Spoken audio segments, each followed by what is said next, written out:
Monsieur Ahizadeh. Monsieur Ahizadeh, vous êtes directeur de la communication et de l'innovation chez la SAA.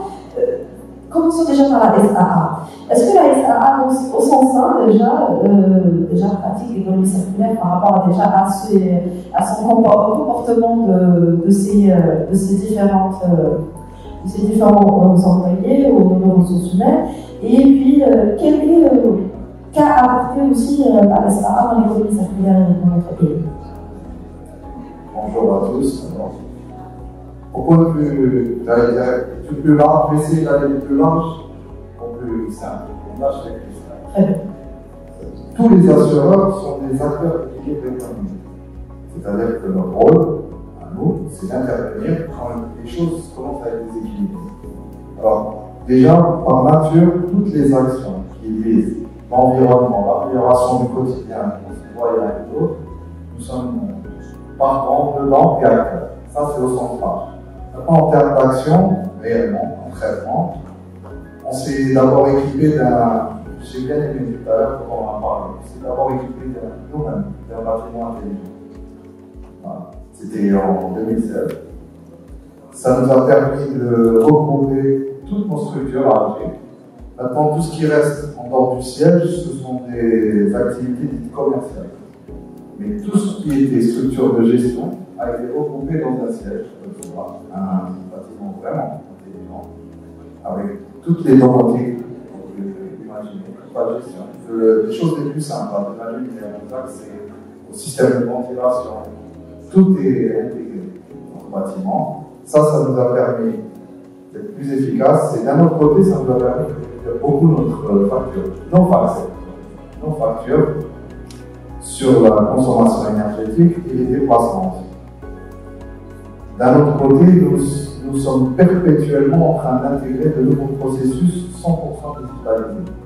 C'est-à-dire que l'un des objectifs de notre entreprise, c'est de fonctionner au plus proche du zéro papier, que ce soit en interne ou en relation avec nos clients. Et dans cette démarche-là, nous mettons en place des services externes, des services internes. L'un d'entre eux, bien aimé, nous a parlé des imprimantes industrielles. C'est ce qu'on on a une par étage, plus d'autres en secours. Ça, c'est au niveau de notre siège. Et c'est l'idéal pour nos directions régionales. La prochaine étape, c'est d'équiper nos agences. Parce que malheureusement, il reste toujours une petite contrainte légale, c'est le fameux bonbon sur les contraintes. Et sur certaines attestations, c'est le droit qui nous oblige à mettre un cachet.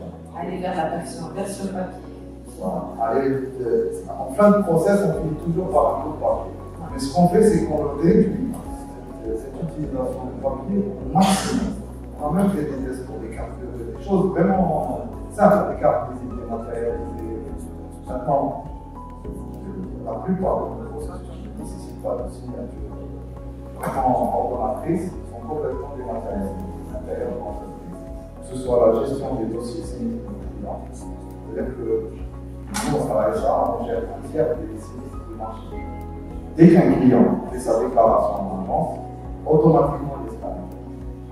Elle va sur les plateformes de gestion. Si les sinistres ne nécessitent pas de visite, d'expertise, tout est fait dans l'avance. Et on procède par virement. On privilégie le virement. Et même avec un partenaire affaire, on a mis en place même un mandat électronique pour les gens non bancaires, où on paye par un simple SMS avec un code qui se présente au niveau de n'importe quel partenaire pour récupérer. Ça, avant, c'était énormément de temps. Pour faire un chèque, il fallait 2 autorisations. Après le dossier papier, il fallait encore 2 autorisations pour faire un chèque. Le chèque lui-même était mis en circulation, plus tous les relevés bancaires, toutes les opérations, tout ça, on va automatiser au niveau de notre entreprise. L'objectif, c'est vraiment d'être une entreprise citoyenne, pas juste de projeter les autres, c'est vraiment de le faire. On s'est lancé récemment dans la collecte, c'est vraiment récent, Fairvest, sur la collecte de plastique. L'idée, c'est de préparer psychologiquement le relais. C'est la même démarche que l'on fait de changement. On va commencer par le plastique, le champ, les bouteilles, et après on passera